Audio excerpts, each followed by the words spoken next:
seems to be the biggest topic today. Uh, what does a proportional response look like to the Sony hack? And did Sony make the right decision in pulling the movie, or does that set a dangerous precedent in face of this kind of situation? Well, let me address the second question first.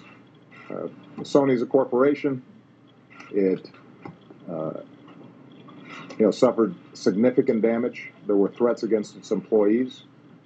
I am sympathetic to the concerns that they faced. Having said all that, yes, I think they made a mistake.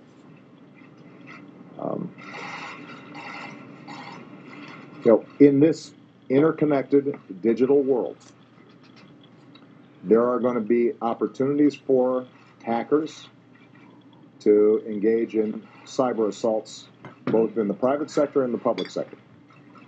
Now, our first order of business is making sure that we do everything to harden sites and prevent those kinds of attacks from taking place. When I came into office, I stood up a cybersecurity interagency team to look at everything that we could do at the government level to prevent these kinds of attacks. We've been coordinating with the private sector, but a lot more needs to be done. We're not even close to where we need to be. And one of the things in the new year that I hope Congress is prepared to work with us on is strong cyber security laws that allow for information sharing across private sector platforms as well as the public sector, so that we are incorporating best practices and preventing these attacks from happening in the first place. But even as we get better, the hackers are going to get better too. Some of them are going to be state actors. Some of them are going to be non-state actors. All of them are going to be sophisticated, and many of them can do some damage. We cannot have a society in which some dictator someplace can start imposing censorship here in the United States. Because if somebody is able to intimidate folks out of releasing a satirical movie, imagine what they start doing when they see a documentary that they don't like, or news reports that they don't like. Or even worse, imagine if producers and distributors and others start engaging in self-censorship because they don't want to offend the sensibilities of somebody whose sensibilities probably need to be offended.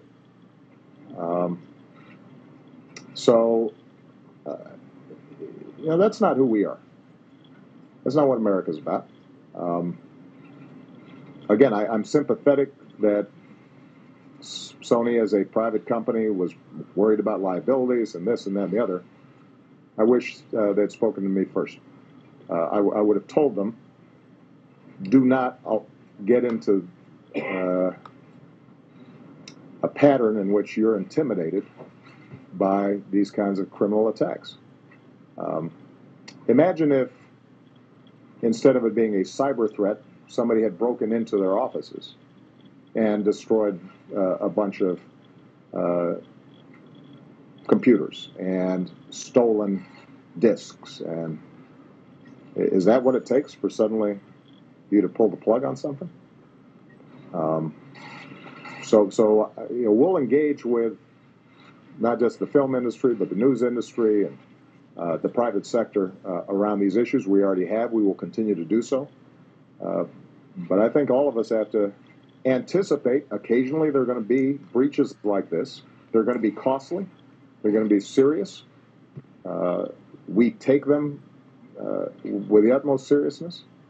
But we can't start changing our patterns of behavior any more than we stop going to a football game because there might be the possibility of a terrorist attack.